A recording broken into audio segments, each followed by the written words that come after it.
Hi! In front of me is Huawei Mate 10 Pro, and today I would like to show you how you can customize theme of your keyboard on this Huawei. Start by opening settings and simply scrolling all the way down. Now you need to tap on System and Updates, Language and Input, and after that your current keyboard. Then go into Themes and choose Custom.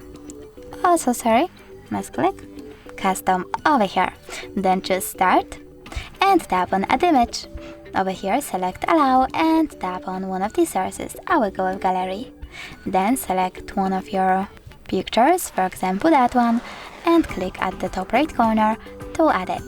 Over here you can pinch it to scale and drag it to move.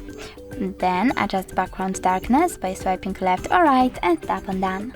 Finally, click on the switchers next to keyboards and symbols to enable or disable them, and when you're ready, choose Done at the top right corner. So now when I go back, I can see that theme of my keyboard was successfully customized.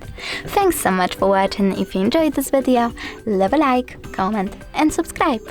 Bye!